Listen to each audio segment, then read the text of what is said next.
بسم الله الرحمن الرحيم. الحمد لله رب العالمين حمدا كثيرا طيبا مباركا فيه. اللهم لك الحمد حتى ترضى، ولك الحمد إذا رضيت، ولك الحمد بعد الرضا. لك الحمد ربنا على كل نعمة أنعمت بها علينا ظاهرة باطنة. صلاة ربي وسلامه الأتمان الأكملان على سيدنا وحبيبنا ومولانا ودليلنا ومعلمنا وشفيعنا محمد بن عبد الله. اللهم صل وسلم وبارك على سيدنا محمد وعلى آله ومن والاه، كما صليت وسلمت وباركت ربنا على آل سيدنا إبراهيم في العالمين إنك حميد مجيد. رب اشرح لي صدري ويسر لي أمري واحلل عقدة من لساني يفقهوا قولي. يا أيها الذين آمنوا اتقوا الله حق تقاته ولا تموتن إلا وأنتم مسلمون. يا أيها الذين آمنوا اتقوا الله وقولوا قولا سديدا يصلح لكم أعمالكم ويغفر لكم ذنوبكم، ومن يطع الله ورسوله فقد فاز فوزا عظيما. اللهم اجعلني وإياكم من الفائزين فضلا منك ونعمه. نسأله سبحانه وتعالى أن يجعل مجلسنا مجلس علم وحلم وزلفى وتقرب إليه، وأن يلهمنا فيه الرشاد والسداد وفصل الخطاب، أمين يا رب العالمين. أيها الأحبة الأكارم،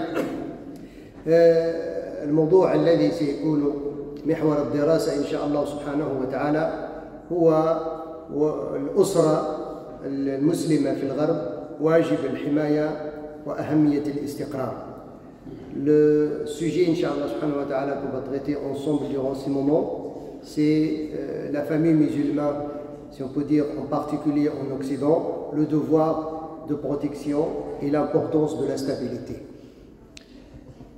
الأسرة في فلسفة الإسلام تتميز عن غيرها في كل الفلسفات والدساتير والقوانين، لأن الإسلام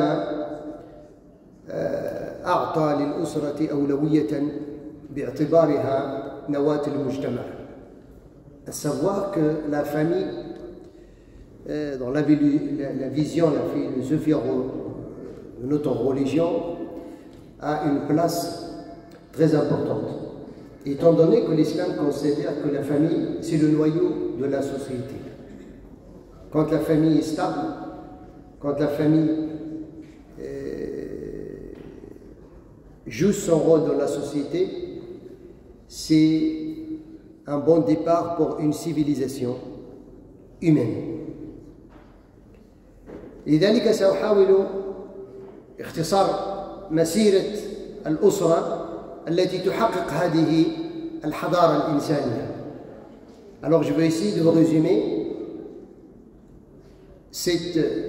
ce parcours de la famille qui a un devoir de réaliser la civilisation humaine. واجب الحماية. الموضوع فيه شقين. Le sujet se compose de deux parties. واجب الحماية, le devoir de la protection. واجب الحماية أرى أنه لا يمكن أن يتحقق إلا بشرطين. Le devoir de la protection ne peut pas être réalisé qu'à travers deux conditions, ou deux piliers si vous voulez même. C'est beaucoup plus que conditions. أولا حسن الاختيار بين الزوجين. حسن الاختيار هذا يحمي الأسرة. ثانيا الميثاق الغليظ. Alors la première chose qui nous emmène à ce devoir, comme il se doit, à mettre ce devoir en pratique, protéger la famille, c'est le bon choix. C'est le bon choix que l'homme et la femme va faire pour fonder cette famille sur des piliers solides. وهنا أحاديث وآيات في القرآن الكريم كثيرة جدا. Et le deuxième pilier, c'est الميثاق الغليظ. وحينما يأتي الحديث عن الميثاق الغليظ سأذكر لكم أن القرآن كله جاء فيه الميثاق الغليظ في آيتين، في عهدين اثنين بس. ميثاق الغليظ تكرر في القرآن مرتين، في سورة الأحزاب وسورة النساء، سنأتي إليه. l'acte solide est cité dans tout le Coran 2 fois. On va y venir pour les explications. Husn al-ikhtiyar, le choix, le bon choix ou le choix excellent, où la personne, quand il pense à se marier, automatiquement, l'homme pense à se marier et il a un projet. Mais parfois, on ne fait pas attention à ce projet. On cherche à se marier pour X raisons. En revanche, que notre religion nous a orientés. Quand un jeune pense à se marier, la religion intervient pour l'orienter. أخرج الإمام الترمذي وابن ماجه من حديث عبد الله بن مسعود أنه قال لنا النبي صلى الله عليه وسلم يا معشر الشباب من استطاع منكم الباءة فليتزوج ومن لم يستطع فعليه بالصوم فإنه له وجاء قال فإنه أغض للبصر وأحسن للفرج ومن لم يستطع فعليه بالصوم فإنه له وجاء. Alors le Coran incite au mariage. La sunna incite au mariage. L'islam en général incite à se marier. لماذا؟ لأنه ذكروا معي هذا المقصد لأنه لا يمكن تحقيق مقصد خلافة الإنسان في الأرض واستخلافه بدون الزواج. Et après on va venir parce que ça c'est une parmi les conditions de la stabilité. Pourquoi l'islam incite au mariage? Parce qu'on ne peut pas réaliser la mission de la succession sur terre sans mariage, sans famille. C'est pour ça que l'islam nous incite au mariage. Et Abdullah ibn Mas'ud, dans le hadith rapporté par l'imam Tirmidhi ibn Majah, il a dit, le prophète nous a incité, nous a dit, il a appelé aux les jeunes, celui qui est capable de gérer une famille, de prendre en charge une famille moralement et matériellement. On va parler le ba'a fil arabia. Il doit se marier. وفي أصول الفقه الأمر يقتضي الوجوب إلا إذا دل على قرينة تصرفه عن الوجوب إلى الإباحة أو الندب أو غيرها. Ça c'est les règles des fondements de la jurisprudence islamique. Quand un ordre vient dans un texte religieux, coranique ou tradition prophétique authentique, l'ordre est obligatoire, sauf s'il est accompagné dans le style de la phrase que c'est pour, comment dirais-je, souhaitable ou recommandé ou ainsi de suite. Mais normalement, l'ordre c'est l'obligation.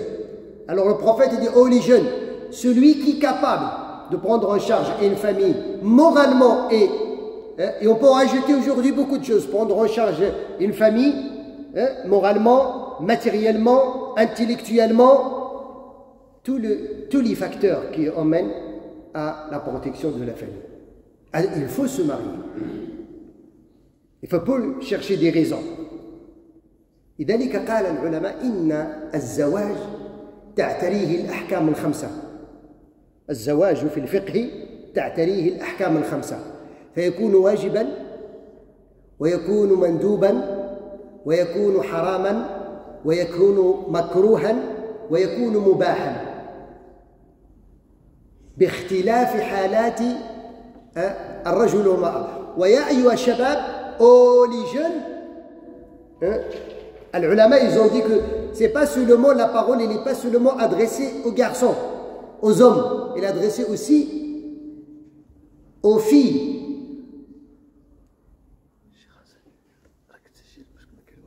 Ah oui, après il va apparaître après.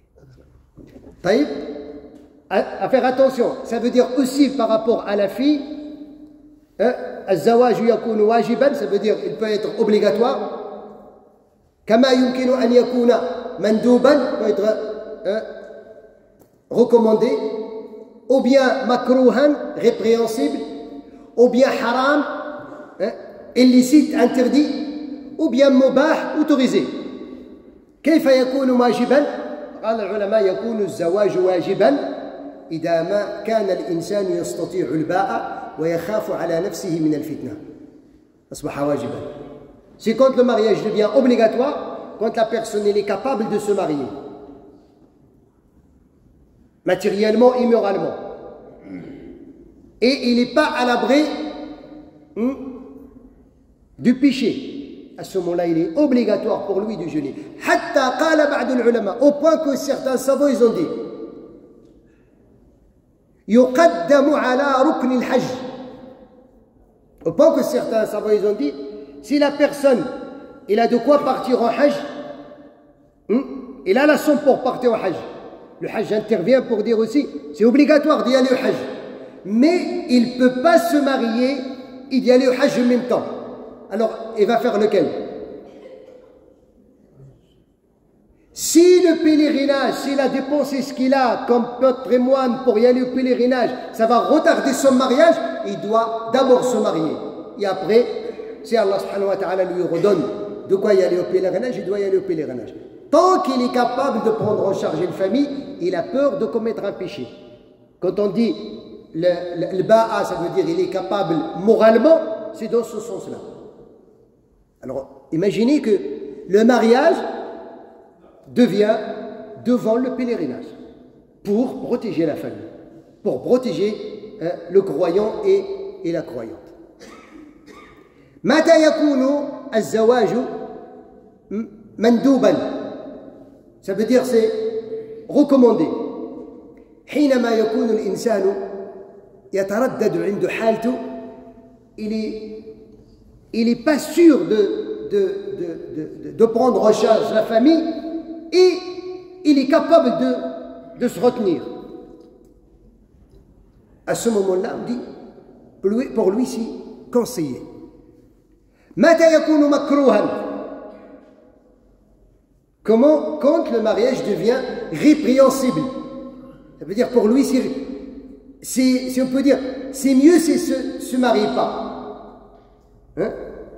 C'est quand il a des doutes et des capacités de gérer une famille. Et il peut se retenir. Il est capable de se maîtriser, de ne pas tomber dans le péché. Et savez-vous que certains savants, ils ont jugé leur situation ainsi, ils ne se sont pas mariés.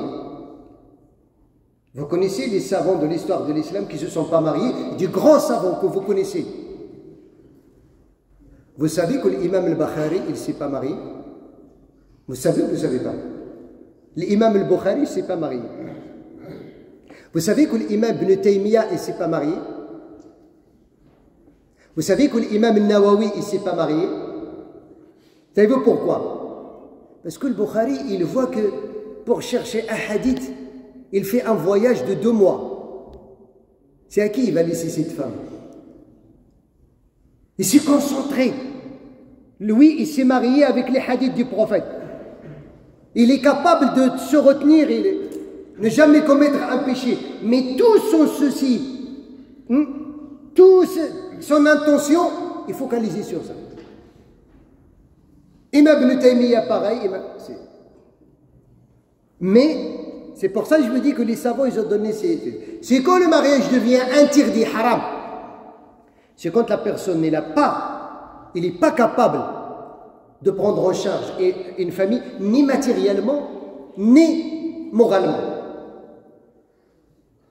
Parce qu'il va détruire, ça veut dire cette famille. C'est pas quelqu'un qui va, comment dirais-je, se cire s'il ne s'est pas marié et il n'a pas de quoi se marier. Alors c'est pas la peine qu'elle gâche la vie d'une femme. Hein? Ici, quand il devient mubah, ça veut dire c'est autorisé. Hein?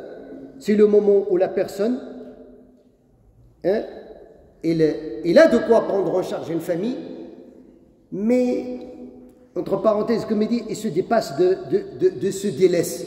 Ça ne lui dit rien du tout. Alors on dit mubah, parce que s'il n'avait pas de femme, il ne va pas la chercher. Mais s'il a une femme, il peut Alors, pourquoi je vous dis ça? Parce que parfois, nous, on se marie sans savoir sa propre situation. Et à ce moment-là, hein, on tombe dans le piège que la famille n'est pas stable. Aujourd'hui, on se marie tout simplement parce que la personne y travaille, ou bien parce qu'il a une maison, ou bien parce que ses copains ils sont tous mariés de son âge, ou bien parce que ses parents ils l'ont obligé de se marier, ou bien, et après peut-être lui, il n'est pas capable de gérer une famille. À travers ça, quand la personne elle est dans la situation حينما يكون المرء في حالة يجب عليه الزواج, à ce moment-là, il doit faire le bon choix. Il ne va pas aller se marier aveuglément. Il doit se marier. Là, il va faire le bon choix. Quel choix? أخرج الإمام البخاري ومسلم من حديث أبي هريرة أن النبي صلى الله عليه وسلم قال, الإمام البخاري qui ne s'est pas marié, ainsi que l'imam Muslim ont rapporté le hadith d'Abu Huraira. Abu Huraira a dit que le prophète sallallahu alayhi wa sallam adresse la parole aux jeunes hommes qui veulent se marier. قال تنكح المرأة لأربع.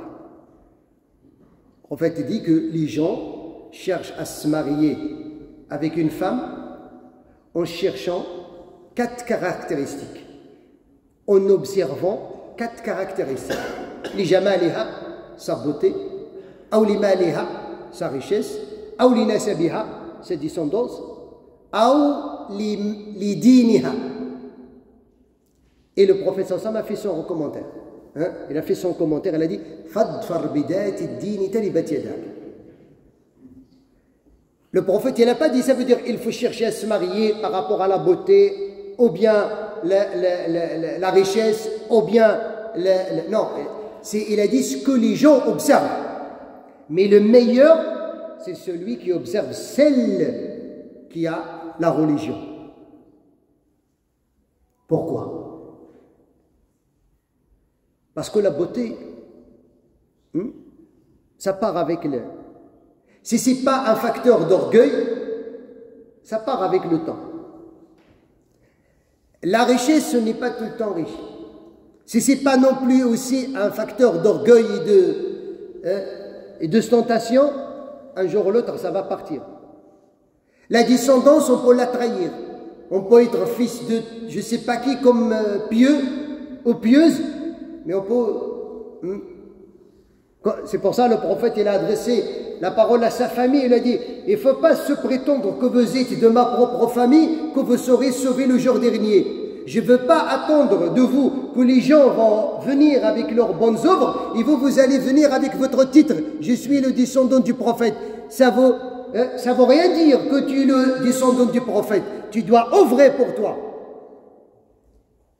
Mais celle qui a la religion ne part jamais. Et c'est avec sa religion, il devient belle et riche et une bonne réputation. Et la religion, ça reste avec elle jusqu'au jour dernier. Et c'est par sa religion, il te rendra riche. Il te rendra la vie belle. Il te donnera une bonne ascendance. Et il t'aidera à cheminer vers Allah subhanahu wa ta'ala. C'est pour ça le prophète il a dit, Taribat yadak. Si tu n'as pas choisi celle qui a la religion, taribat. Ça veut dire quoi taribat? بعض المعاني لتربت يدك جاءت من التراب. تربة من التراب يعني تمرغ في التراب. Ça veut dire quand la beauté part, la richesse part, la descendance est trahie, et tu n'as pas choisi celle de la religion, il va te rester entre tes mains du sable. Il va te rester que du sable parce qu'on est tous que du sable. Alors ça c'est le côté de l'homme quand il va faire ce bon choix pour protéger sa famille. La fille aussi, il doit faire le bon choix. كذلك أخرج الإمام البخاري ومسلم من حديث أبي هريرة أن النبي صلى الله عليه وسلم قال إذا خطب إليكم من ترضون دينه وخلقه فزوجوه إلا تفعلوا تكن فتنة في الأرض وفساد عريض في رواية فساد كبير. Alors, le prophète sallallahu alayhi wa sallam adresse ici la parole à la fille. Il lui dit, si un jeune homme demande ta main, toi ou ton tuteur, vous devez observer sa pratique religieuse et son comportement. Et ses comportements. Si vous êtes satisfait de ses comportements, mariez-le ou marie-toi fille avec lui. Sinon, vont participer à un désordre large sur terre. Ici, le prophète sallam a pointé quelque chose de très important ici. Il a parlé de la religion et du comportement. Mais normalement, logiquement, l'éthique, ce n'est pas une branche de la religion. Mais pourquoi il a précisé l'éthique dans toute la religion? Parce que le prophète sallallahu alayhi wa sallam avait dit, il ne faut pas que l'apparence vous trompe. L'apparence ou la parole de la personne, il ne doit pas vous tromper. Il faut chercher à savoir son éthique. Ça veut dire quoi son éthique? Comment on peut savoir l'éthique, le comportement de quelqu'un? Il faut faire une enquête. Comment il est avec ses parents? Un homme vient se marier avec une fille. Aujourd'hui, malheureusement, on ne lui demande même pas est-ce que tu pries ou non? Tu travailles, comment tu gagnes ta subsistance? Comment tu es avec tes parents? On ne fait pas une enquête de savoir comment il est dans la cité, comment il se comporte avec les voisins. On ne demande pas ça, on demande la fiche de paye, et c'est là un pavillon, ou une belle voiture garée en bas, n'est-ce pas? L'apparence, il ne doit pas nous tromper, parce que quand on parle de protéger une famille, le prophète, il met les règles. Oui, il fait sa prière, oui. C'est pour ça, excusez-moi, je veux dire une chose, s'il y a parmi nous ceux qui sont contaminés, ceux qui sont éprouvés de ce défaut, qui m'excusent. Mais personnellement, je dis toujours à mes élèves, à mes fidèles, quand un garçon, par exemple, qui fume, vient demander la main de ma fille, jamais je lui donnerai ma fille. Parce qu'il n'est même pas capable de gérer soi, au lieu de gérer une famille. Parce que celui qui fume, ça y est, est devenu esclave. Il n'est pas capable de résister, de ne pas fumer. Il n'est pas capable de prendre soin de son corps. Comment il va prendre soin de sa famille? Quelqu'un qui se poisonne, qui consomme du poison, comment il... Vous voyez? Alors, au lieu, autre défaut, à titre d'exemple, pour ça, il faut vraiment faire attention à ça, les filles et les parents des filles. Parce que le prophète sallallahu alayhi wa sallam, il a demandé celle qui a la religion, il a demandé celui qui a la religion et l'éthique. Il a bien précisé.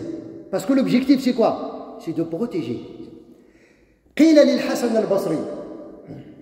Imam al-Hassan al-Basri, vous connaissez l'imam al-Hassan al-Basri?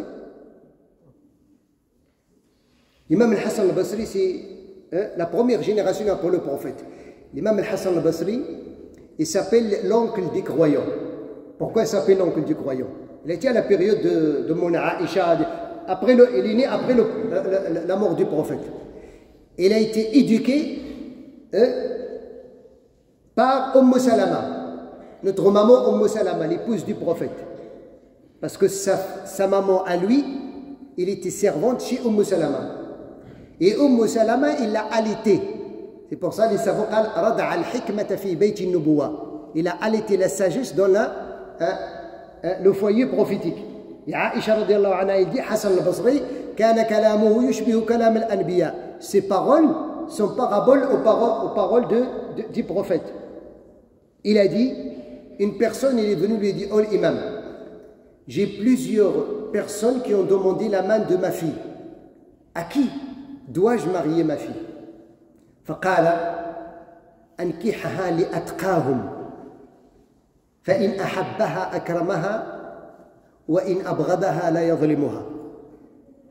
Alors marie ta fille à celui qui est le plus pieux parmi ceux. Il ne lui a pas dit à celui qui est riche, à celui qui est beau, à celui qui est le fils de tel, à celui qui est... Non, il lui a dit, marie-la à celui qui est plus pieux parmi eux, parce que c'est l'aime, il va prendre soin, il va être généreux avec elle. S'il déteste certaines choses, certains défauts, il ne va pas être injuste avec elle, parce qu'il est pieux.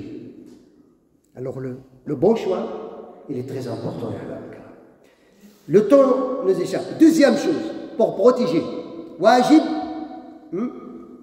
le devoir de protéger. Al-mitaq al-ghalid. Pour protéger la famille, il faut le mitaq al-ghalid. Al-mitaq al-ghalid, ذكر في القرآن الكريم مرتين بس. 2 fois, Allah a cité l'acte solide.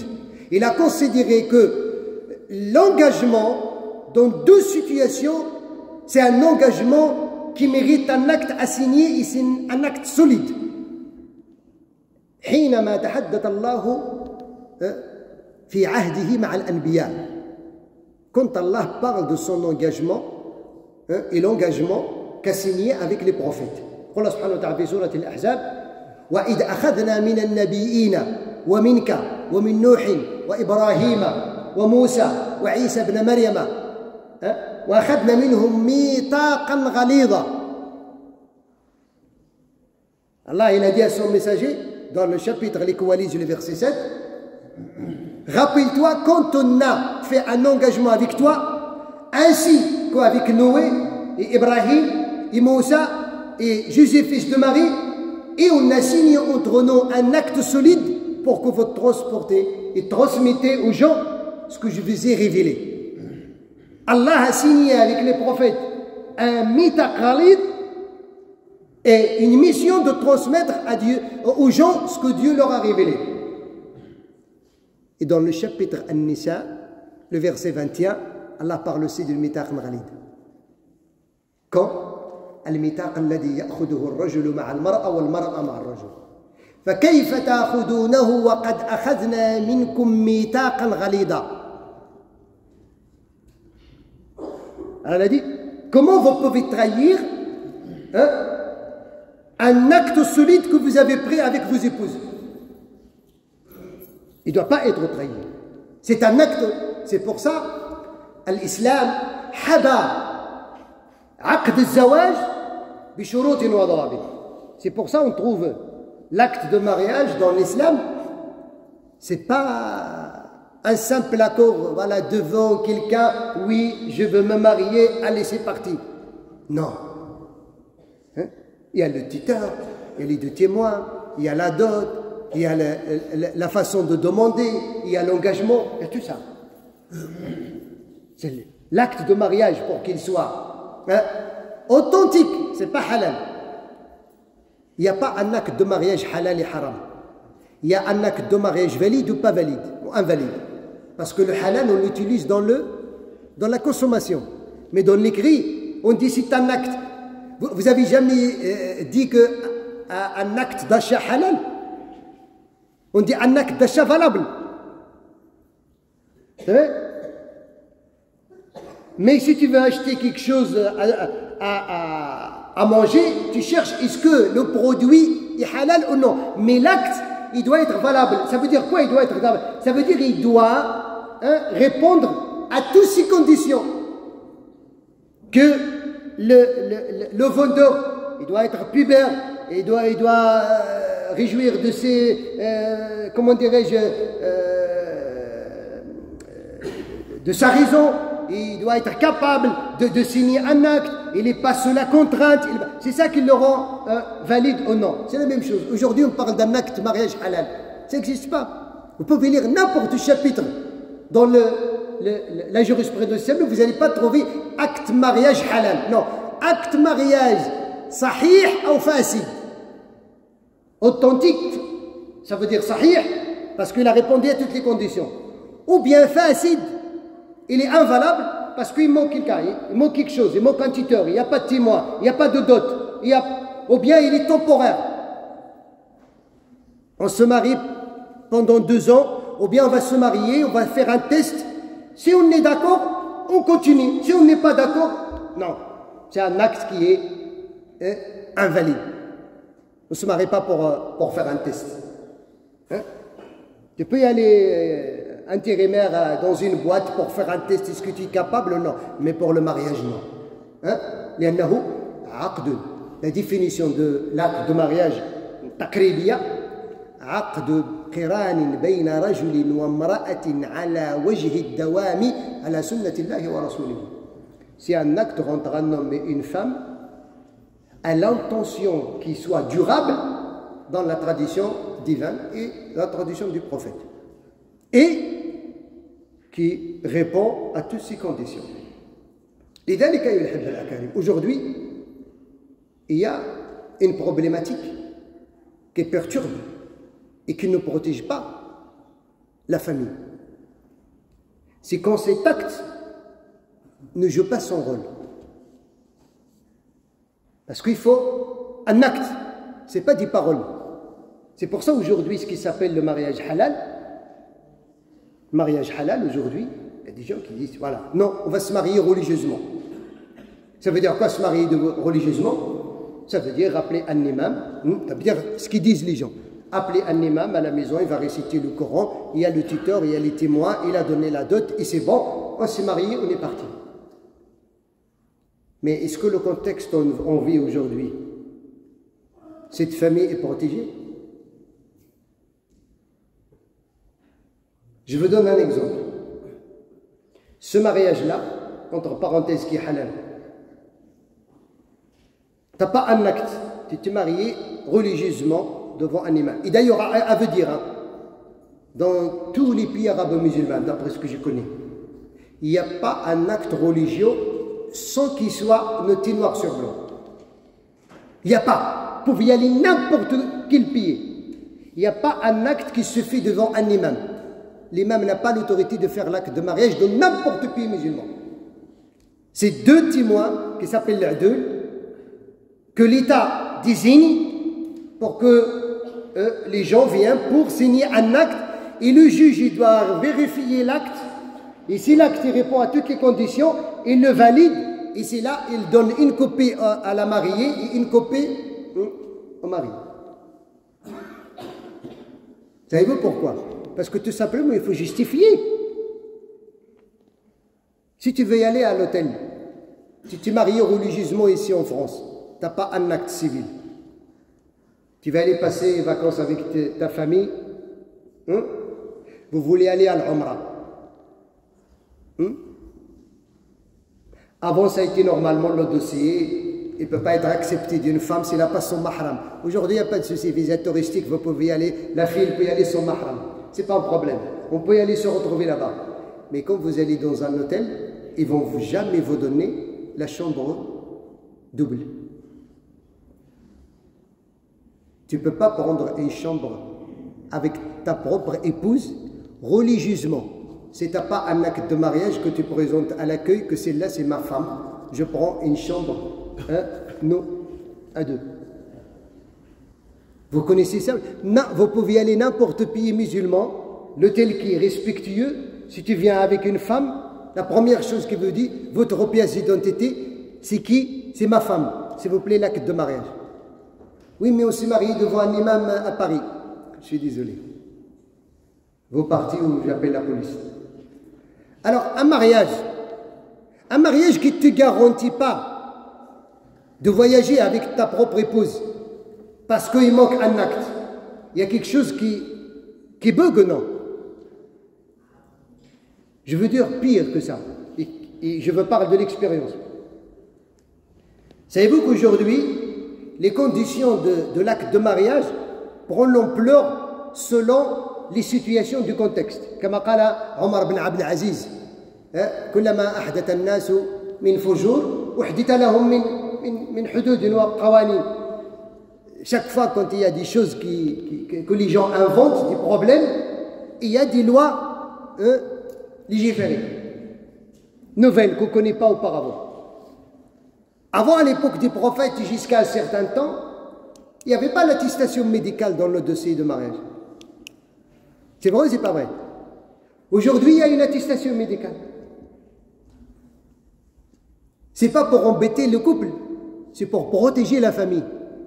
Croyez-moi, wallahi, ici, personnellement, je connais des familles qui regrettent de faire l'acte soi-disant halal. Parce qu'ils ont fait un acte halal devant l'imam, et quand ils ont consommé le mariage, celui qui est malade, il a contaminé celui qui n'est pas malade. Supposons que l'homme a une maladie. Il a consommé le mariage avec sa femme. Il a contaminé. Il est où la protection de cette chose? Wallah, ahbab al-karam, il y a 10 femmes qui sont venues, quand il a fait le test sanguin, le médecin lui a dit, madame, qu'est-ce qui se passe? Vous avez le sida. C'est pas possible. Ou bien l'homme. Mais il a dit, il y a quelque chose qui se passe dans votre vie. Je vous suivais, ça fait des années, vous n'avez jamais de problème. Là, j'ai constaté qu'il y a. Et quand l'homme ou la femme a fait le test sanguin, il a trouvé qu'il a cette maladie depuis X temps. C'est pour ça aujourd'hui, ne jouez pas avec votre vie et avec la vie de vos enfants. Ça veut dire qu'il faut faire d'abord l'acte civil et après, quand vous aurez le livret de famille, venez chercher l'imam pour qu'il vous confirme cet acte. Tout simplement. Il faut d'abord faire l'acte civil. Quelqu'un de vous peut me dire, oui, mais tu racontes n'importe quoi, monsieur l'imam. L'acte civil, on va le faire devant quelqu'un qui n'est pas musulman. Oui, c'est vrai. Il est pas... Aujourd'hui, alhamdulillah, il y a beaucoup de ceux qui sont dans la municipalité, ils représentent le maire, la plupart ils sont des musulmans. Supposons que c'est le maire lui-même qui n'est pas musulman, qu'est-ce qu'il va te faire en vérité le maire? Il ne va pas valider l'acte de mariage. Il va seulement te donner un papier qui dit que toi et elle, et votre tuteur il est là, et les témoins ils sont là, vous êtes d'accord, c'est tout.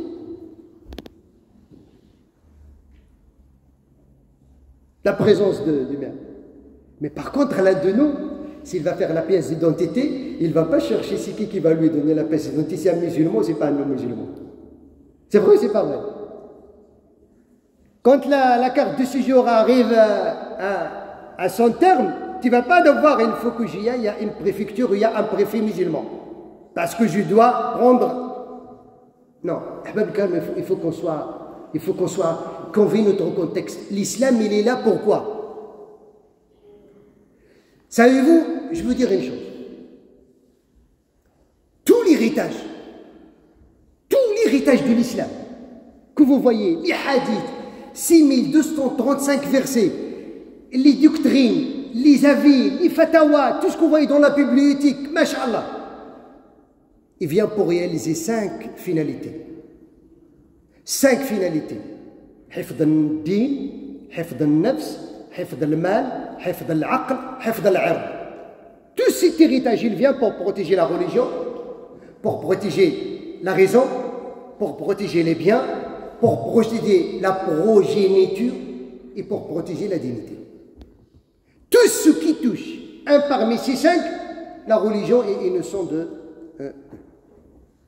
Ça veut dire, aujourd'hui, l'acte devant la mairie, il protège la santé des deux, et protège la famille. Aujourd'hui, Wallah, ahbab al-karam, j'ai un stand de fatwa tous les jeudis de 14h à 16h. Wallah al-azim, la plupart des questions, c'est ça. Il y a parfois des hommes qui appellent, me disent, Wallah, mon frère, je me suis marié halal avec une fille. Après 2 semaines, je suis rentré à la maison, je ne l'ai plus trouvé. Il ne répond pas au téléphone. Ou le contraire. Cher imam, je suis marié avec un homme, masha'Allah, comme s'il est pris, le machin, 2 semaines, il a pris sa valise, il est parti. Je ne sais pas, il ne répond pas au téléphone. Comment cette femme va éprouver qu'il s'est marié? Il va aller chez l'imam qui les a mariés. Et pour rien pour lui. L'imam, il n'a pas l'autorité d'intervenir pour régler les problèmes. Parce qu'il n'avait pas l'autorité de marier les gens. L'imam, c'est qui a donné à l'imam l'autorité de marier les gens? Savez-vous c'est qui mariait les gens à l'époque des prophètes? C'est le prophète. Ce n'est pas les compagnons entre eux. Pourquoi le prophète? Parce que lui, il a l'autorité d'intervenir s'il y a un problème. Il a l'autorité de garantir l'héritage, de garantir la progéniture, de garantir la descendance, de défendre le droit de l'un et de l'autre. Aujourd'hui, l'imam, il n'a pas cette autorité. Alors pourquoi vous cherchez à se marier devant quelqu'un qui n'a pas d'autorité et qui est même condamné au nom de la loi? Vous connaissez que la France condamne celui qui conclut un mariage religieux sans passer par l'état civil? Alors il faut qu'on se réveille. C'est qui fait les actes de mariage après le prophète?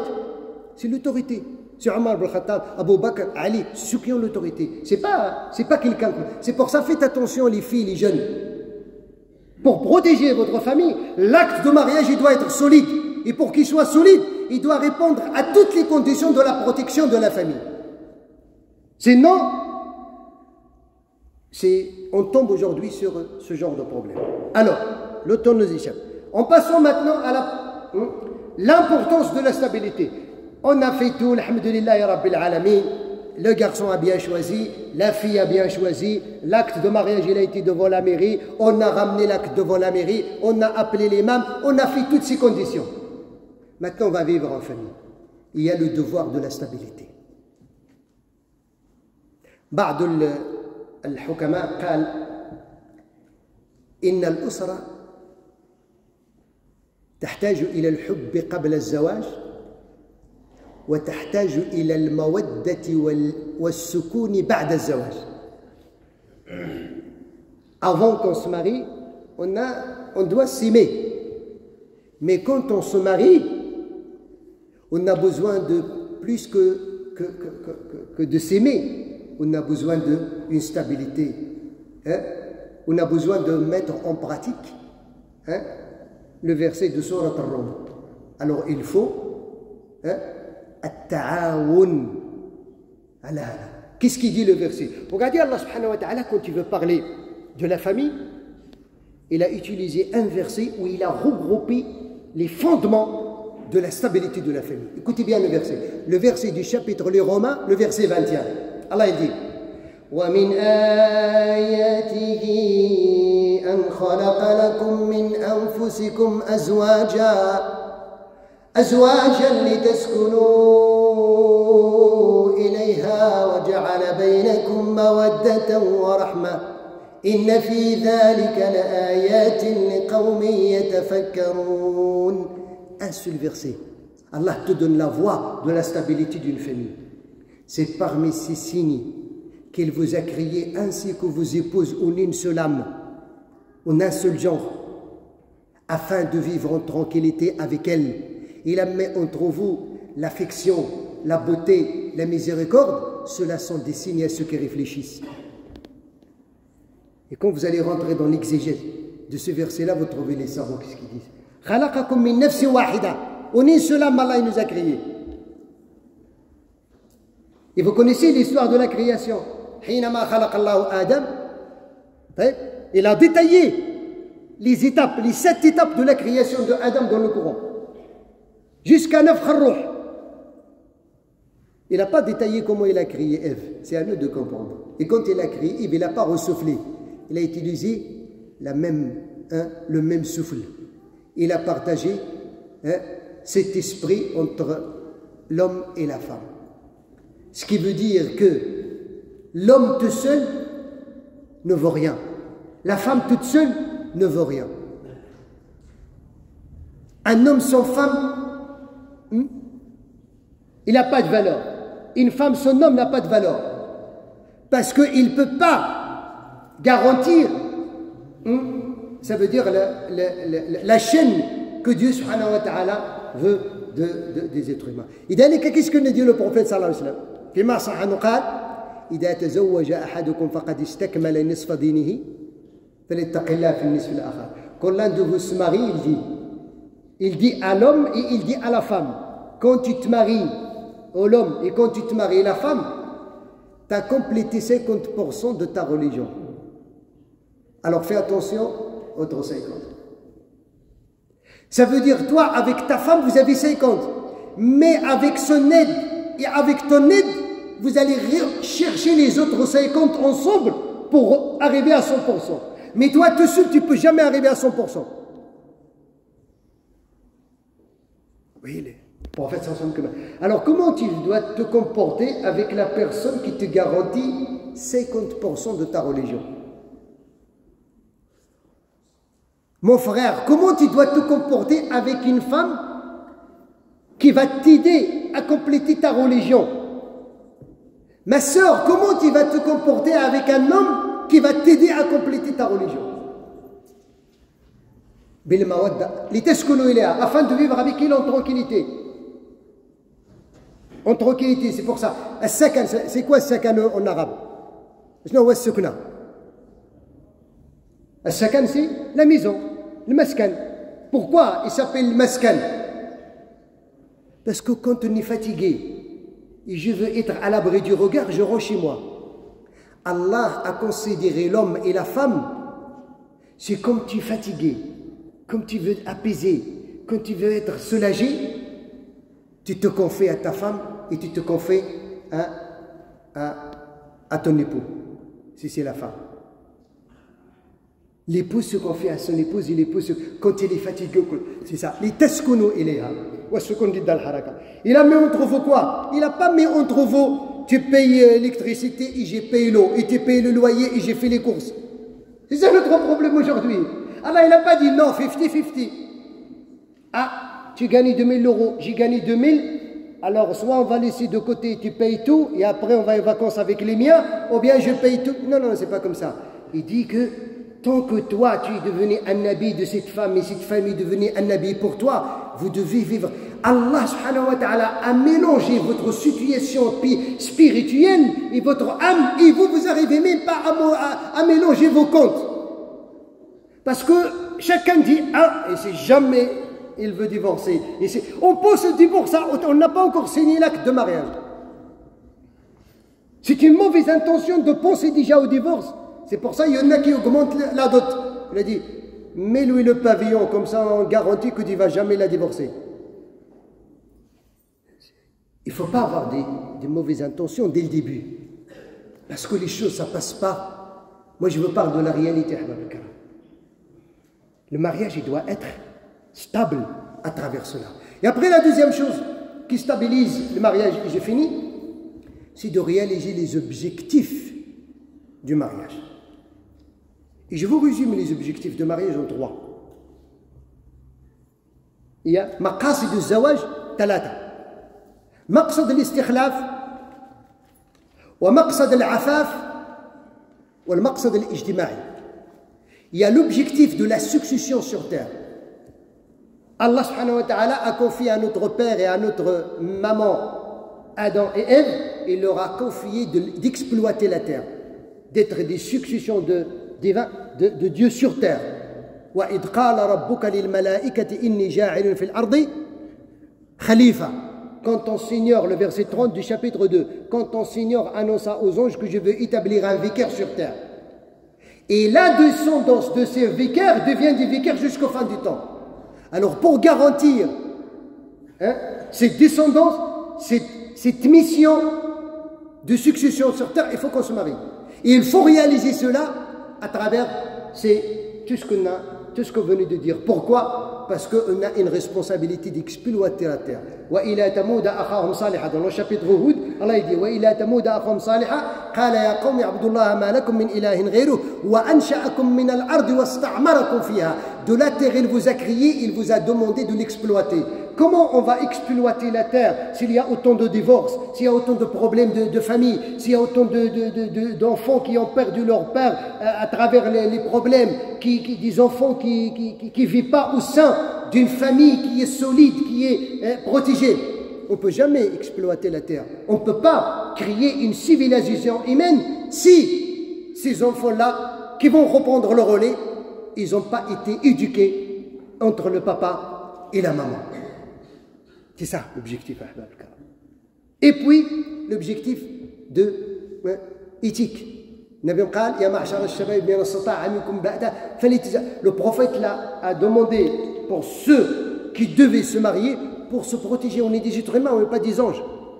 L'homme a besoin de la femme naturellement, comme il a besoin de se nourrir et de boire, et de manger et de dormir. Il a besoin aussi, car c'est Allah subhanahu wa ta'ala qui a fait en sorte qu'il a mis cette notion que l'homme cherche la femme et la femme cherche l'homme, mais il l'a encadré par le mariage. Et plus que ça, il récompense. Quand l'homme et la femme consomment le mariage, c'est une aumône, il a dit le prophète. وفي بضع أحدكم صدقة. قالوا يا رسول الله أيأتي الرجل شهوته وتكون له صدقة. Le prophète il a dit, quand vous consommez le mariage, c'est comme vous avez fait une aumône. Les compagnons ont dit au prophète de l'islam, l'un de nous, il atteint son loisir, et malgré ça, plus que ça, il est récompensé. Il a dit oui, bien sûr. Vous ne voyez pas si jamais il a atteint ce loisir-là, dans le péché, il sera puni? Il dit oui. Alors c'est vice-versa. Plus que ça, ta descendance, c'est une aumône courante jusqu'au fin du temps. أخرج الإمام مسلم من حديث أبي هريرة النبي صلى الله عليه وسلم قال إذا مات الرجل انقطع عمله إلا من ثلاث. Quand l'un de nous quitte ce bas monde, son compte bancaire auprès de Dieu s'arrête, sauf une des trois. علم نافع أو صدقة جارية أو ولد صالح. Une science utile qu'il a laissée, une aumône courante, ou bien un enfant pieux qui invoque Dieu pour lui jusqu'au fin du temps. والإمام ابن تيمية il a dit ما يزال الولد يستغفر للوالد حتى يغفر الله له. Mais Ibn Taymiyyah dit, l'enfant ne cesse de demander le pardon de Dieu à son père jusqu'à ce qu'Allah subhanahu wa ta'ala pardonne à son père ce qu'il avait commis. C'est pour ça, Ahbab al-Karam, on doit se protéger à travers cette aumône, cette relation. Savez-vous quand le prophète sallallahu alayhi wa sallam nous a dit parmi les 7 catégories que Dieu ombrage sous son ombre le jour où il n'y aura pas d'ombre à part la sienne. 7 catégories, Dieu les protège le jour dernier, le jour où tout le monde s'inquiète. Il y a parmi les 7 personnes, 2 personnes qui s'aiment en Dieu, ils se rencontrent en Dieu, se séparent en Dieu. Ça veut dire les paraboles de cette catégorie, ils sont multiples. Mais pourquoi je veux aller chercher quelqu'un pour l'aimer en Dieu? Et je me suis marié avec une femme, ou la femme s'est mariée avec un homme, aime-le en Dieu, et tu vas être ombragé sur l'ombre de Dieu subhanahu wa ta'ala. Pourquoi tu cherches quelqu'un à l'extérieur? Si la femme aime comme il se doit son époux, et si l'homme aime comme il se doit de son épouse, et ils se rencontrent avec il en Dieu, et quand ils sont séparés par l'amour, ils sont séparés en Dieu, le jour dernier, ils seront ombragés sur l'ombre de Dieu subhanahu wa ta'ala. Pourquoi tu cherches ton voisin? Ton voisin, c'est un surplus. Mais réalise cet amour déjà avec celle ou celui avec lequel tu partages l'acte. Et puis, la troisième, c'est le côté social. La société, c'est quoi la société? C'est quoi la définition de la société? C'est un territoire où il y a des riverains, des habitants qui forment un chiffre, qui s'organisent sous une autorité et qui vit une vie. Ça veut dire, c'est chez moi, c'est chez toi, c'est chez lui, c'est la ville de Nessaubois, c'est des maisons où il y a des couples et des enfants. Et la cité, il y a comme mes enfants, il y tient. Si moi j'éduque bien mes enfants, on a fait un acte solide, on s'est marié comme il se doit, on se respecte comme il se doit, on a éduqué nos enfants comme il se doit, comment la cité va devenir?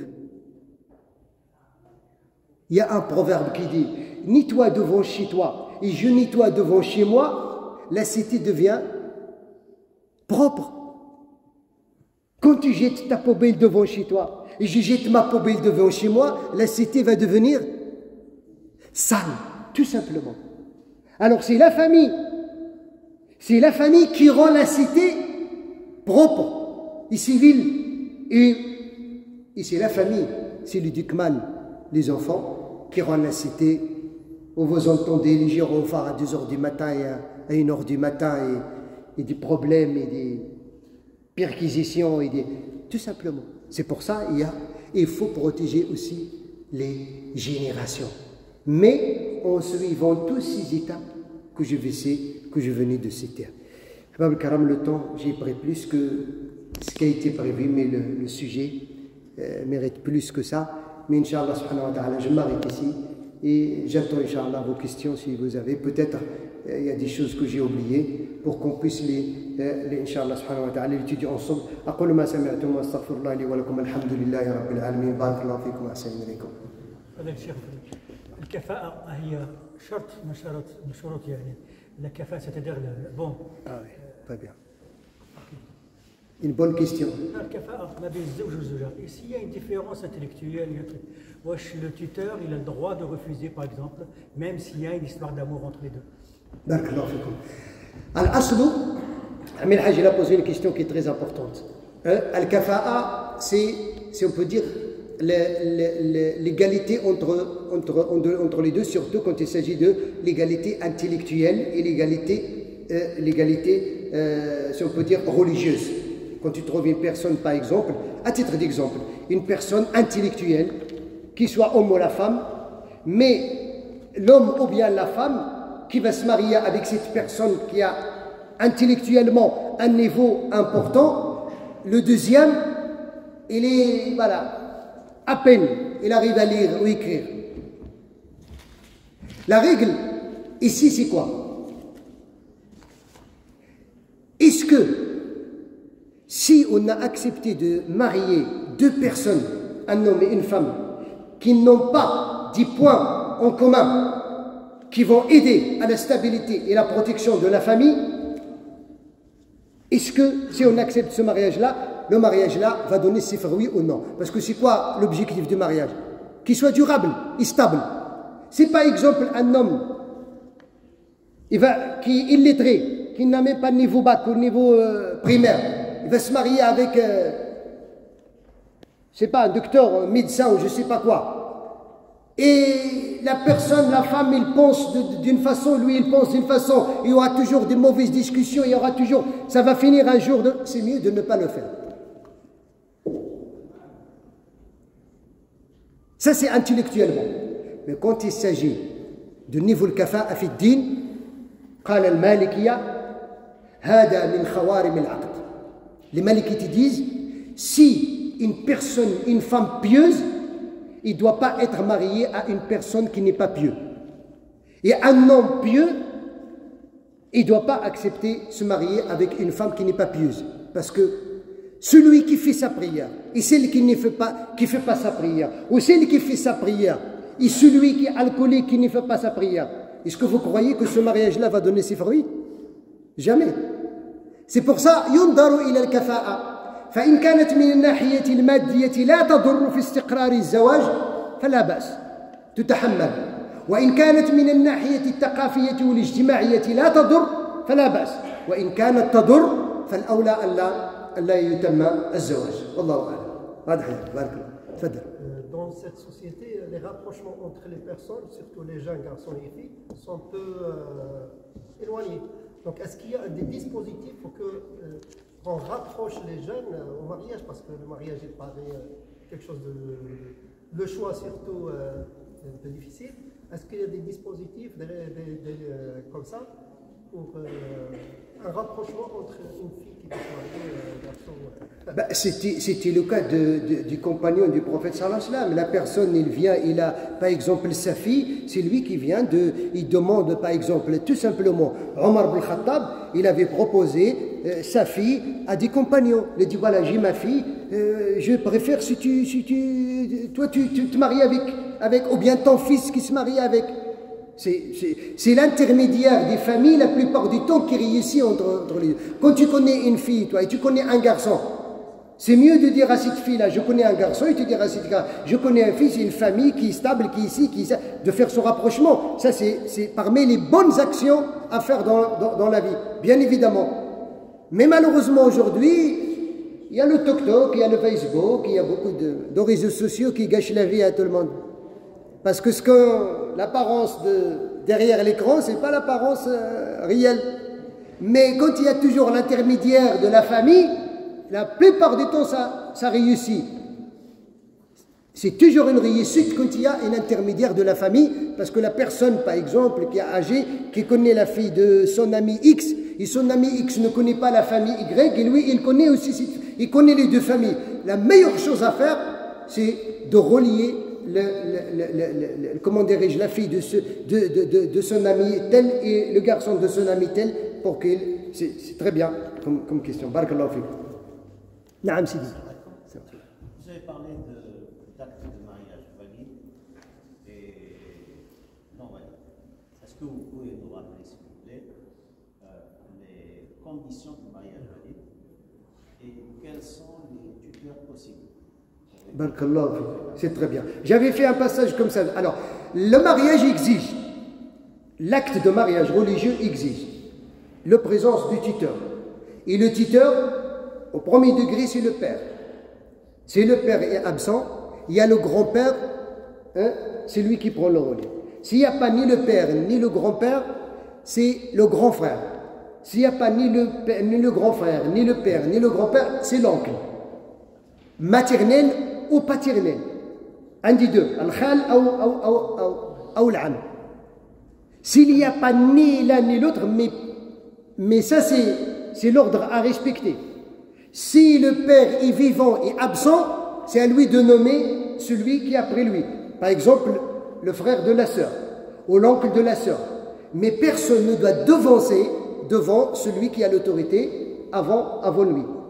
Et s'il n'y a ni l'un ni l'autre, il n'a pas ni de frère ni d'oncle, ou bien ils ne sont pas musulmans, ou bien ils ne veulent pas de ce mariage pour une raison qui n'est pas valable, la fille, il a le droit de choisir de ses connaissances quelqu'un de pieux et il le nomme comme son tuteur. C'est pour ça que les ulama ils disent à la fin, c'est le juge qui devient le tuteur de celle qui n'a pas de tuteur. Et alors là on a dit le tuteur. Et puis les deux témoins.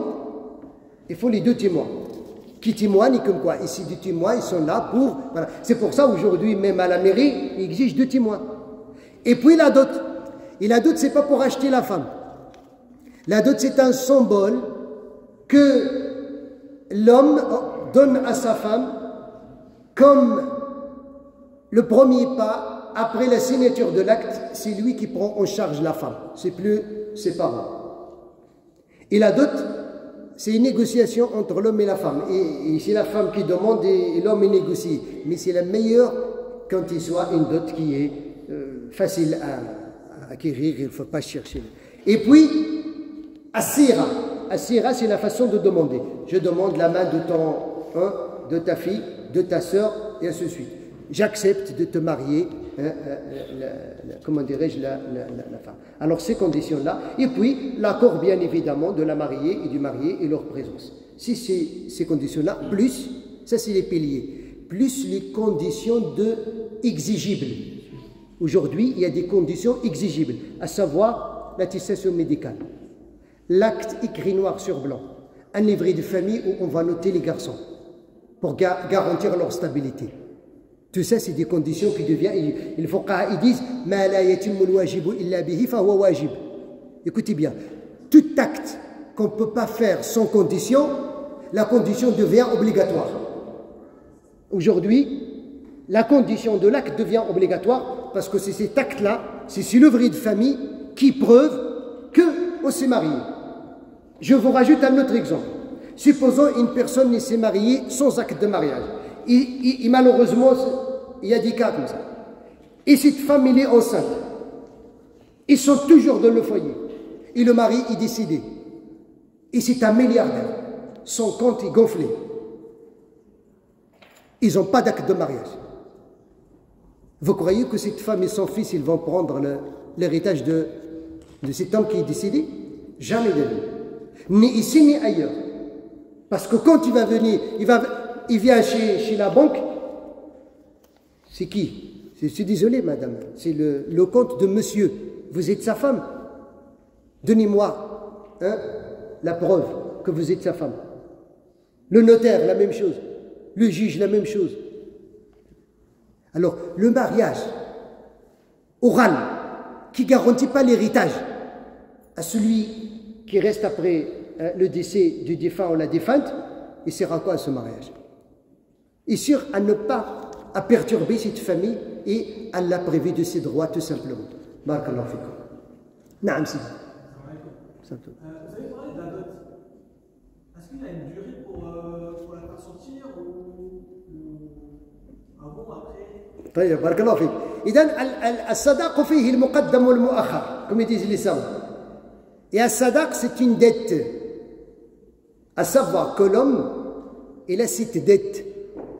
S'il ne la paye pas ici, il va la payer là-bas. C'est pour ça, après son décès, s'il est décédé avant sa femme, Je parle de ce qu'on faisait dans les pays, dans notre pays avant, comme ceux qui vont partager l'héritage, qui s'appelle l'adul, le juge. La première chose qu'il fait avant de partager l'héritage, c'est de demander à la femme est-ce qu'il a eu sa dot entière ou non. S'il a dit non, il lui donne d'abord sa dot avant de partager l'héritage. C'est pour ça la dot, c'est mieux de la donner tout de suite. Ou bien, si c'est matériel, il a donné 50%, alors c'est une dette. Il doit la payer. Et s'il n'a pas de quoi payer, il va la payer là-bas. Même si c'est la femme, elle est généreuse, il va le pardonner là-bas, Inch'Allah. Mais, Inch'Allah, il faut savoir que c'est le droit de sa femme. وَآتُ النِّسَاءَ صَدُقَاتِهِنَّ نِحْلَةً. Allah dit, nihla. C'est quoi nihla? Il faut l'approprier. Il faut lui donner sa dot entre ses mains. Ce n'est pas donner à son tuteur ou donner à quelqu'un d'autre. Il faut lui donner à elle. Sa dot. Et si on a encore un petit peu de temps, s'il n'y a pas de questions, je vous donne les meilleures 2 catégories de dot dans l'histoire de l'islam. Les meilleures, qui peut-être ne s'est jamais produit, ou bien rarement. Rappelez-moi ça avant la fin. Naam Sidi. J'ai 2 questions de 2 sœurs là, parce qu'ils sont en direct. Ils sont en direct, yallah. Fadal, La fadal. première, elle demande est-ce que les conditions de mariage, c'est la même chose pour une fille, c'est-à-dire qui n'a jamais été mariée, et pour un divorcé. La deuxième question, on a fait un acte de mariage écrit dans lequel j'ai bien mentionné comme quoi que je travaille, et mon mari, il a accepté de ne pas prendre mon argent. Est-ce qu'il est obligé, est-ce que je suis obligé de participer, je dirais, aux besoins de la maison? Très bien. Alors, pour les conditions de la femme qui s'est mariée déjà, et après, il a divorcé, il va se marier, bien évidemment, elle aussi, il a besoin d'un tuteur, et c'est toujours son père ou son frère, et ainsi de suite, mais c'est jamais son tuteur, il est opposé à ce mariage, il a tout à fait le droit de choisir un autre tuteur autant que taïb. C'est pas comme celle qui est. Mais aujourd'hui, normalement, même celle qui jamais s'est mariée, il a toujours cela. Parce qu'une fille venue auprès du prophète, il a dit à Rasulallah, Inna abi zawajani libni akhihi liyarfa'a biya khasisatahu. Ça veut dire que, il lui a dit que mon père, il m'a forcé de me marier avec mon cousin, le fils de son frère, pour qu'il règle un problème qui est entre lui et son frère. Mais moi, je ne veux pas me marier avec mon cousin. Il a dit, le prophète, il a faqal al-amru laki. C'est à toi, revient l'histoire. Il a appelé le père de la fille. Il a dit, pourquoi tu veux forcer ta fille à se marier avec quelqu'un qui n'aime pas? Et quand le père recule, la fille a accepté le choix de son père, mais il a dit, أريد أن أعلم النساء الفتيات أو النساء أنه ليس للآباء في الأمر شيء. Et seulement il a dit, je veux annoncer que les tuteurs, ils n'ont pas à forcer leur fille ou leur sœur à se marier avec celui qui n'aime pas, qui que soit, qui s'est marié déjà ou il est déjà divorcé ou non. Mais les autres conditions, la dot, les témoins, l'acte noté et les conditions exigibles qu'on a dit, c'est la même chose. Et après, al-mu'minuna 'inda shurutihim, il y a une règle dans la jurisprudence musulmane qui dit le croyant doit respecter ça veut dire les conditions de l'acte. Normalement, c'est cette condition déjà, qu'il accepte de travailler, c'est bien qu'il l'en met. Mais l'homme n'a pas le droit de forcer sa femme à participer à la charge de la famille. Parce que c'est lui qui doit prendre la charge. S'il n'avait pas les capacités de prendre en charge une famille, il n'a pas à se marier. Mais aussi, quand on regarde le côté spirituel, le côté stabilité, et la femme, elle a vu que son foyer a besoin d'une participation pour l'améliorer, pour l'embellir, pour beaucoup plus comment dirais-je, d'affection, de participation, d'entraide, c'est pas grave. S'il participe, et c'est une aumône pour elle. C'est une aumône pour elle. Mais, en aucun cas, l'homme doit mettre la main de la poche de sa femme parce que c'est lui l'homme. Non. C'est elle qui est libre de participer ou non. Mais nous, on la conseille, si son foyer a besoin de sa participation, c'est mieux qu'il y participe, parce que l'objectif toujours, c'est de la stabilité de ce foyer-là, Inch'Allah. Naam, on va rester là jusqu'à demain. Tout ça? Justement, c'est la première fois que les frères posent des questions. Masha'Allah, tabarak. Fadal Sidi. Moi, d'après, je passe au sein. C'est quoi une femme pieuse, un homme pieux? C'est quoi qu'ils font pour qu'il obtienne ce titre? Ben bien sûr, c'est le fait qu'ils fassent leur prière à l'heure, le fait qu'ils respectent le règlement, les obligations de la religion, le fait qu'ils ont une bonne relation avec leurs parents, le fait qu'ils fassent attention, ils gagnent leur subsistance, le fait que la personne il se comporte bien. Comment on peut juger aujourd'hui une personne pieuse ou non? Quand tu vois une personne qui salue son frère, qui a un respect, qui a des bonnes paroles, qui a des... Voilà. C'est ça, les signes de la piété, on ne peut pas les cacher. Les signes de la perversité non plus, on ne peut pas les cacher. Une personne pervers aujourd'hui, quand on le voit, on dit c'est un pervers. Il ne respecte rien, il dit gros mots, il ne fait pas sa prière à l'heure, ou bien il ne fait même pas la prière, c'est tout. Mais il n'y a pas un titre que va lire ici, c'est un pieux, c'est pas non. C'est à travers, c'est... Innamal a'malu بالنيات dans le tesson, et puis aussi الدين جاء في العطار الدين المعاملات وإن لم يكن حديث, c'est le fait comment la personne agit, on juge sa situation. Inch'Allah ta'ala. Désolé pour les frères parce que c'est la première fois qu'il y a pas mal de questions chez les frères, alors que chez les sœurs on a 36 questions. Je ne pense pas qu'on va pouvoir les faire. On va essayer de regrouper, Inch'Allah. J'ai essayé de regrouper, mais c'est pas évident. Mais ce qui est dommage que certaines personnes, je crois, elles sont arrivées en retard. Parce qu'il y a des questions auxquelles il a répondu. Est-ce qu'elles étaient en retard ou bien est-ce qu'elles ont raté quelque chose? Et moi, je pense qu'il vaut mieux peut-être qu'on prévoie une deuxième intervention dans quelques semaines dans le même sujet. Parce que c'est vrai, c'est un sujet qui pose problème, qui nous mobilise tous. Alors rapidement, par exemple, ces trois questions-là. Pour que le mariage soit valable, il faut faire le civil. Alors tu l'as expliqué. Ouais. Comment faire avec un papa présent mais absent? Oui, on a répondu. Un papa qui est absent, on a répondu. Faire appel à son oncle, à ses frères, voilà. son frère. Je répète, les degrés de la titularisme, c'est le père, l'absence du père, le grand-père, l'absence du grand-père, le grand frère, l'absence du grand frère, l'oncle paternel ou maternel. C'est comme ça.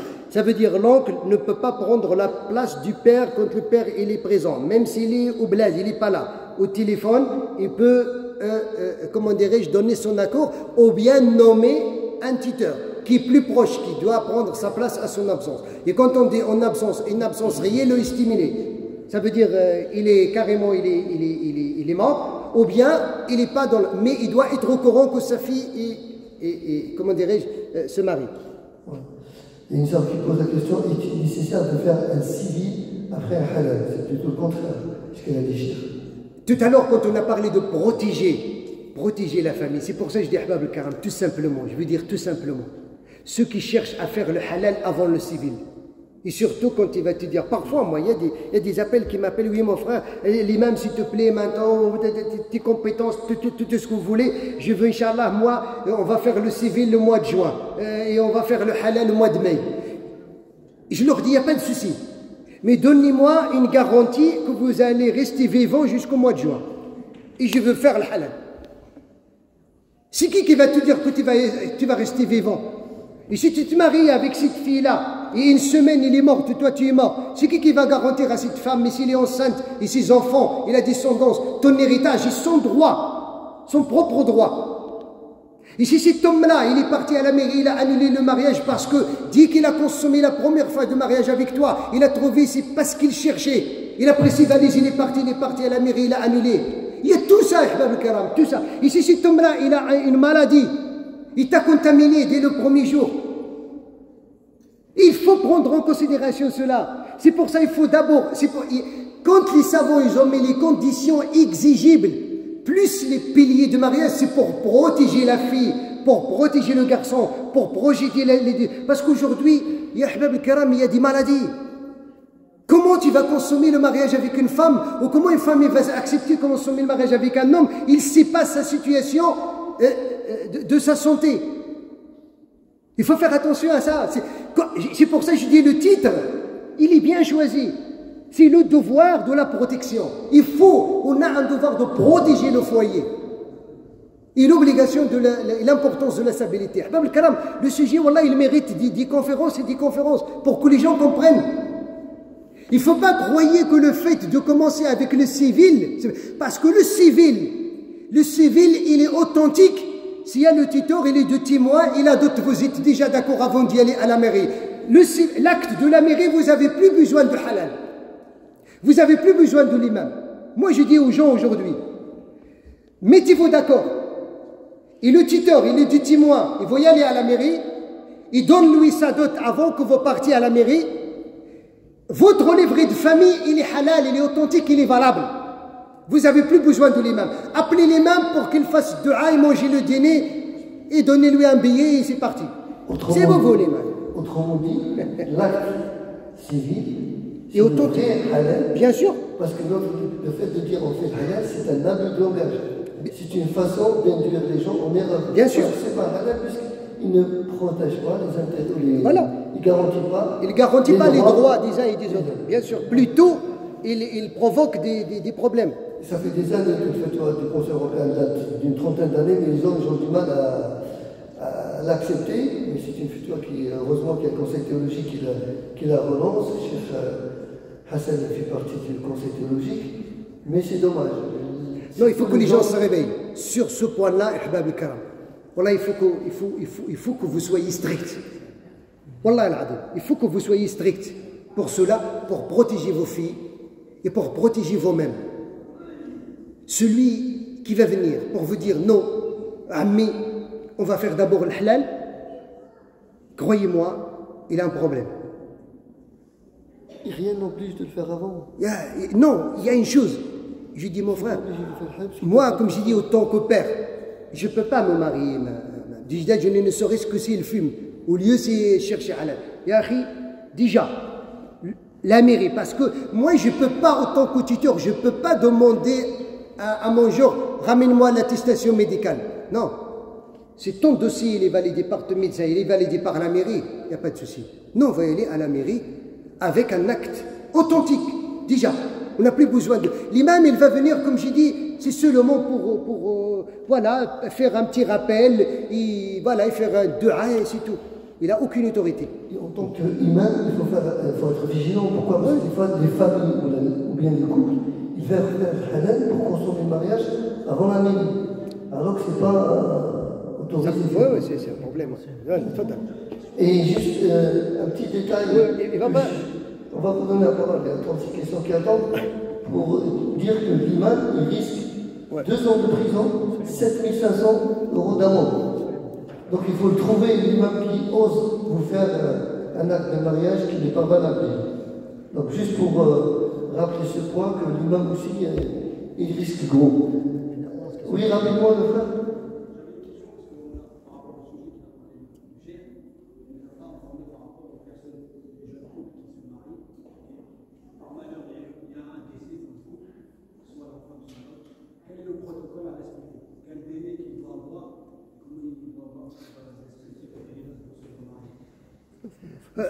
C'est pour ça que je dis le sujet, savez-vous, ce sujet-là, c'est pour ça que quand il m'a sollicité pour un sujet, ce sujet-là, ça fait 7 séances que j'ai fait sur ce sujet-là à la mosquée de Saint-Ouen. 7 séances, je vous ai résumé 7 séances. C'est pas, là maintenant, le délai de la viduité, tout cela, je crois on va faire une autre assise. Parce qu'il y a aussi, on parle de comment éduquer les enfants, il y a aussi la relation de la belle famille entre les deux, il y a aussi la relation de l'héritage, il y a aussi le cas de le talaq, parole et comme ça. Tout ça, c'est, Inch'Allah, peut-être, si Dieu le veut, on fera une autre rencontre pour essayer d'adopter. Ou bien celui qui veut toujours suivre ça, s'il a un petit peu de temps, le premier dimanche de chaque mois, après l'Asr, je suis à Saint-Ouen. Et je prends les épisodes comment dirais-je, du sujet. Le premier dimanche de chaque mois après l'Asr, je le fais à la mosquée de Saint-Ouen. Farid, il a seulement piqué tout pour vous. Farid, chaque fois quand il trouve un sujet qui est important, Je pense qu'il faut le traiter le vendredi. c'est beaucoup plus. Il n'y aura pas assez de temps. Ça touche tout le monde. Ouais, il n'y aura pas assez C'est de tellement temps. important qu'il faudra. Ouais. Il faut faire au moins le minimum. une épisode. Oui, Il y a c'est vrai. traduction au Jumu'ah et conférence au... Il y a beaucoup plus de monde et ça touche pratiquement tout le monde. Mais c'est bon, il est au courant, tout le monde peut aller là. Et je l'ai fait déjà, vous pouvez trouver sur ma chaîne YouTube, j'ai déjà fait plusieurs khutbas sur le sujet de l'acte civil et les conditions et tout ça. Vous pouvez taper Hassan El Houari, YouTube, et vous cherchez l'acte de mariage, vous pouvez le trouver, Inch'Allah. Voilà, parce que j'ai un rendez-vous à 8h. Tu réponds 30 secondes. Vite fait. Les mariages forcés sont une pratique qui existe que de l'islam. L'islam interdit le mariage forcé. Ne l'autorise pas. Le prophète l'a refusé. Je vous ai cité la fille et le compagnon. Le prophète a refusé le mariage. Pourquoi? Parce que le mariage forcé ne respecte pas ni la protection ni la stabilité de la famille. Ils sont forcés aujourd'hui. Demain, ils vont se chamailler, ils vont se séparer. Ce n'est pas l'objectif. C'est injuste. Et c'est injuste. L'islam, il est contre le mariage forcé. Est-ce que le mariage à la mairie est illicite en islam? Donc la chef, il a Vous venez de répondre. Mais c'est obligatoire. A-t-on le droit de se marier en étant étudiant? Ben, si on est capable de prendre en charge une famille, on est étudiant ou pas étudiant, l'essentiel, on est pubère, l'essentiel, est-ce qu'on est capable? Si on est capable, on est étudiant en formation, je ne sais pas quoi, c'est pas un critère. Le critère, c'est vous êtes capable d'assurer la charge de la famille moralement et matériellement, bismillah. Une femme qui n'est pas mariée à un certain âge, elle ira au paradis? Ben, il ira au paradis ou pas au paradis, c'est pas le mariage qui ramène au paradis, c'est un facteur qui te ramène. Mais la femme qui s'est pas mariée, si elle est pieuse, peut-être elle sera la première au paradis. Lorsqu'une femme de 35-36 ne veut pas se marier, peut-elle vivre seule dans un appartement? S'il est capable de se protéger, de ne pas tomber dans le péché, pour elle, on a dit que comme l'homme, comme la femme, il est devenu pour elle soit répréhensible, soit autorisé. Mais c'est elle peut garder sa chasteté, elle n'est pas dans l'obligation de se marier. J'essaie de choisir des questions autour du sujet, mais bon, c'est pas évident. Quelles sont les conditions pour que le mariage religieux soit valable? Ben, venez de les dire. Il n'y a pas de mariage religieux. C'est un acte civil. Mais bien sûr, un acte civil, les conditions religieuses, il faut qu'ils soient présentes, c'est tout. C'est le titor, les témoins, la dot, le sira. Je n'ai pas de contact avec mon père, à qui doit-on demander sa main? Tu as déjà répondu. Un parent mécréant peut-il être un mandataire?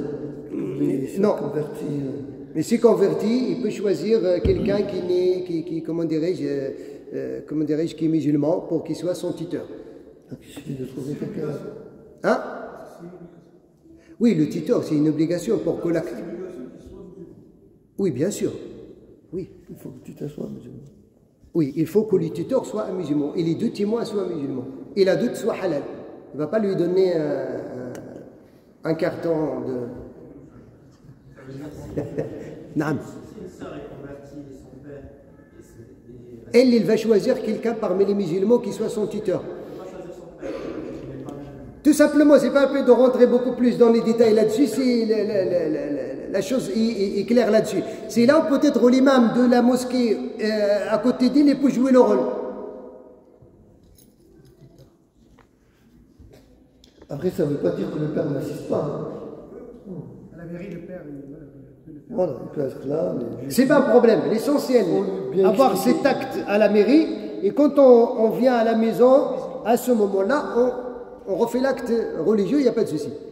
Quel est le jugement sur le fait de refuser plusieurs prétendants, car soit ils ne pratiquent pas, soit ils n'attirent pas? Lorsqu'ils ne pratiquent pas, non, c'est pas que ça. Bon, en tout cas, s'il y a toujours une raison valable, il ne faut pas que la fille attend que son père ou son frère refuse. Elle-même, elle doit refuser. Même si c'est son père, il lui a ramené un homme qui gagne sa vie dans le haram ou qui n'est pas pieux, qui ne fait pas sa prière, elle a le droit de refuser. Il faut que les femmes, la fille, il a sa parole à dire. Son père ou son frère, il lui a ramené son copain ou son collègue ou j'en sais rien, qui ne fait pas sa prière. Il a le droit de savoir. Tu ne fais pas ta prière, je suis désolé.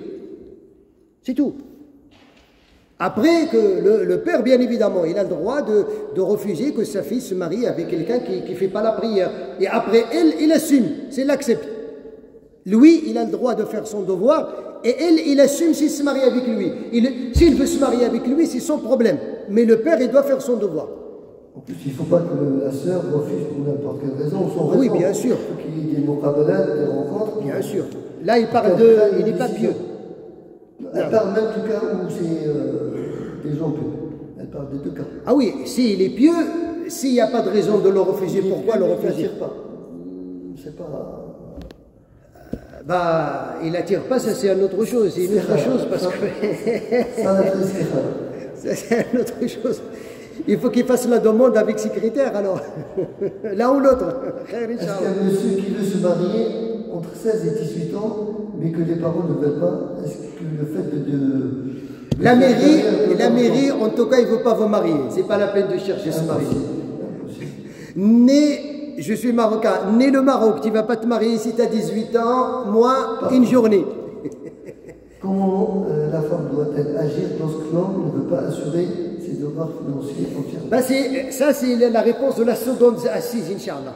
Donc la prochaine rencontre. La relation entre les deux, si lui il ne veut pas, si il ne veut pas, c'est comment ça, c'est quoi le devoir et c'est quoi tout ça, Inch'Allah, ça va venir prochainement. Le sujet, apparemment, il devait être traité. En tant que jeune femme, puis-je faire le hajj sans être mariée? Ou dois-je attendre? Bien sûr, si la femme, il a de quoi y aller au pèlerinage, il n'est pas encore marié, le fait d'y aller au pèlerinage, ce n'est pas une condition d'être marié ou non. Quand je vous ai dit tout à l'heure, le pèlerinage, c'est pour seulement attirer votre attention que pour l'homme, s'il a les moyens d'y aller au pèlerinage et de se marier, il va faire les deux. Mais s'il a les moyens que de l'un ou l'autre, les savants le classent par rapport à sa situation. C'est ça que j'ai dit. Mais la femme, ce n'est pas elle qui prend la charge de la famille. S'il a de quoi se marier, à ce moment-là, il va y aller avec son frère, avec son père, avec une bonne compagnie, il n'y a pas de souci. Est-il vrai que nous n'avons pas le droit d'adopter des enfants dans l'islam et des études? C'est un autre sujet, ça. Si on rentre dans l'adoption, ces conditions, ça va nous prendre beaucoup de temps. Parce que je suis vraiment désolé, j'ai un cours à 20h. Je veux sortir, je veux allumer à distance dans la voiture. J'ai pas beaucoup de temps. On les laisse pour la prochaine fois? Ben, s'il n'y a pas vraiment des questions urgentes, on les laisse pour la prochaine fois. Et après, on fixera peut-être... Elles sont toutes urgentes, mais c'est vraiment compliqué. Parce qu'il y a trop de questions et elles sont toutes... Masha'Allah, ça c'est vraiment des sujets qui méritent que les gens fassent... Bah, je sais pas, moi ça me dérange pas si vous voulez qu'on fasse le mois prochain une autre assise pour traiter tous ces... On va garder les questions et on va commencer avec les questions et avant de parler de le cas de divorce, le cas de non prendre de charge de la famille, l'éducation des enfants. Donc je garde la question sous la main et on essaiera d'entamer directement la prochaine rencontre par cette question. Je suis désolé surtout pour les... Je suis vraiment désolé. Parce qu'à 8h, je dois me connecter, j'ai des cours avec des élèves. Vous avez dit qu'on vous rappelle pour les temps. Oui, bon, les filles, asseyez-vous, 2 secondes. Les 2 meilleures dots qui existent dans l'histoire de l'islam. Écoutez bien ça va vous plaire. Ah oui, barakallahu fik. Masha'Allah, vous avez la mémoire vive. 2 dots, 2 sortes de dots, des meilleures dots de la vie. Il y a un homme qui avait aimé, avant l'islam, 2 amoureux qui s'aimaient à la Mecque. Un homme et une femme, ils se sont aimés.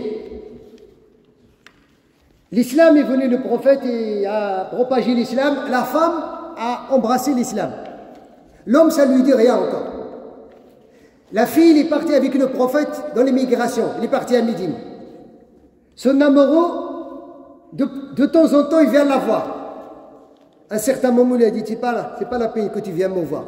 Je sais que tu m'aimes, je t'aime, ça c'est avant l'islam. Mais maintenant, je suis musulmane, je ne peux pas me marier avec toi, l'islam m'interdit. Si tu veux que je me marie avec toi, réfléchis bien.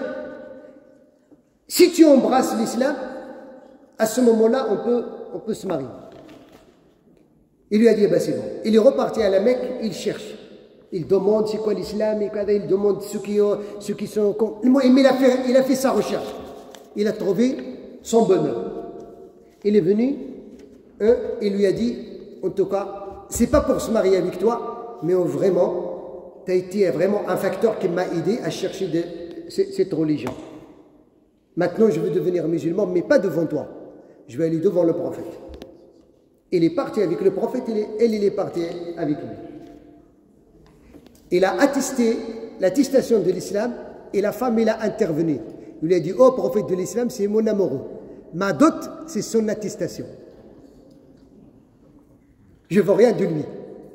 Sa dot, c'est le fait qu'il embrasse l'islam. Et le prophète les a mariés. Voilà une. La deuxième, écoutez bien les filles. Hein. Quelqu'un, quand il veut dire que la parole de la femme, c'est une inédité, dites-lui, oui, écoute bien cette femme.